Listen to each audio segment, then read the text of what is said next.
Hi, this is Peter Schiff. It is Tuesday, April 14th, 2009.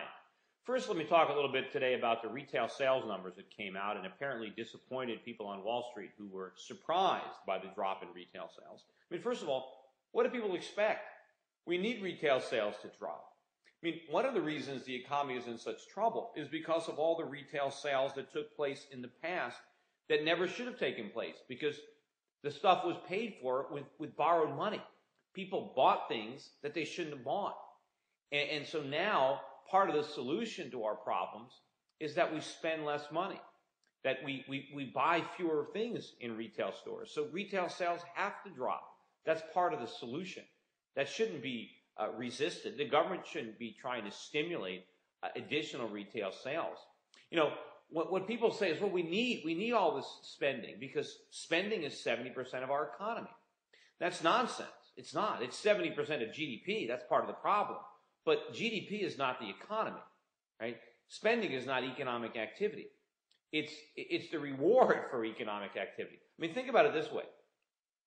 Let's assume you earn $50,000 a year, and then you spend $50,000 a year on goods and services. The way the government tracks GDP, your personal GDP is $100,000. The $50,000 you earn, and then the $50,000 you spend. But that's all nonsense. It's the same money. If you lost your job, your GDP wouldn't just go down by 50%.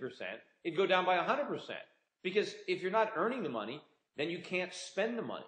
So it's double counting, and we do that. And when we're really keeping track of our economy, it's not about how much we spend, but how much we make, how much we produce.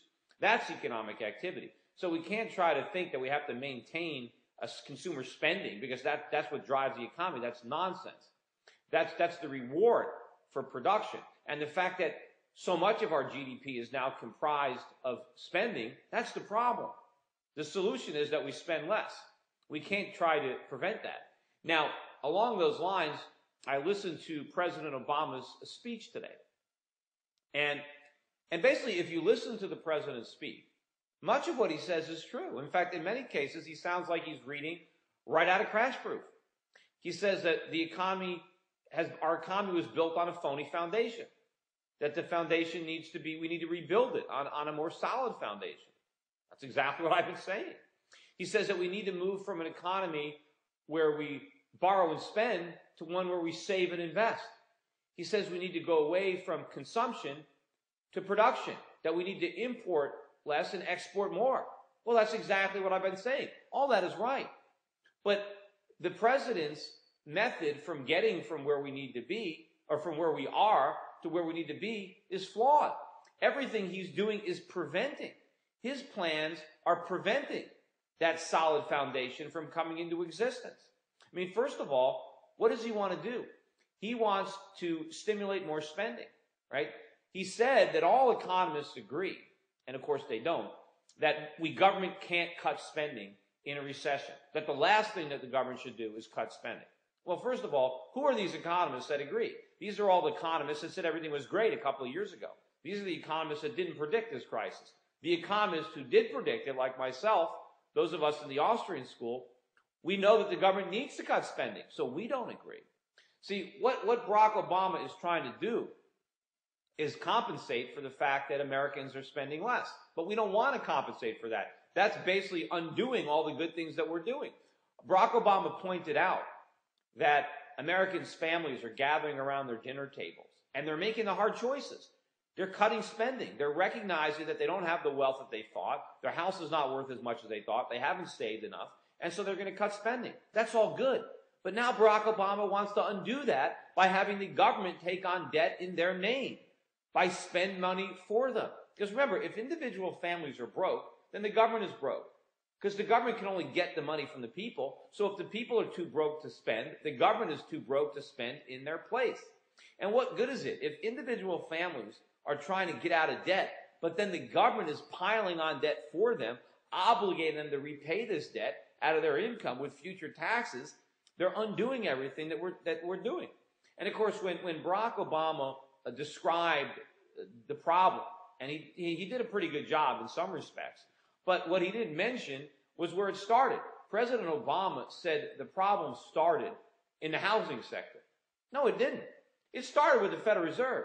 It's the Federal Reserve that slashed interest rates to 1% that got the housing bubble inflating. They blew all the air into it. So to say that the problem got started with housing is wrong, because he's trying to absolve the government from its real responsibility in what happened. And of course, also when Barack Obama talks about the fact that we have to rebuild a solid foundation, we do. But what is he doing? He wants to rebuild the foundation that he believes is right. He doesn't want the free market to erect that foundation. He wants to do it himself. And of course, it's not going to work. What does Barack Obama want? He thinks that what we need is the government to spend more money on education, the government to spend more money on health care. Well, you know what? We're already spending too much money in these areas. We need to free up those resources to be used more productively. We don't need to spend more on health care. That's not the solution. One of the reasons that health care, in fact, the primary reason that health care is so expensive is because the government is involved so much. And of course, education. You know, the president gave his speech in front of a bunch of university kids, and he talked about the need for government-funded education. Well, the reason these kids are having to borrow so much money and they're graduating with mortgages and no houses is because the government has put so much credit into the educational bureaucracy that tuition is sky high.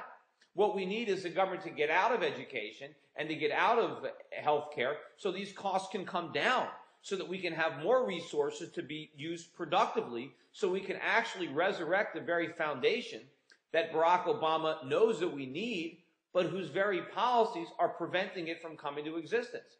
Right? All he's doing is trying to encourage more spending and more consumption as he's criticizing it. And he's preventing the necessary free market reforms from taking place. And then, of course, you know, later on in the day, I saw Ben Bernanke, I guess, who was also speaking today, fielding questions about the economy, about inflation, and about the dollar. And once again, he's still as clueless. He still thinks that inflation isn't a problem, that they're going to be able to deal with it later on. Of course they can't. If they can't deal with it now, how are they going to deal with it a year or two from now, when it's going to be an even bigger problem and it's going to be even more painful to resolve, because we're going to be even more deeply in debt. And if the only weapon they have to fight the inflation is higher interest rates, think of how much more painful it's going to be when we're more deeply in debt. Look at all the debt that the government is accumulating now. Think about how much more expensive it's going to be to service that debt if the Fed's going to raise interest rates. This is all nonsense. We're getting nonsense from the Fed. We're getting nonsense from the president, but it's all very dangerous.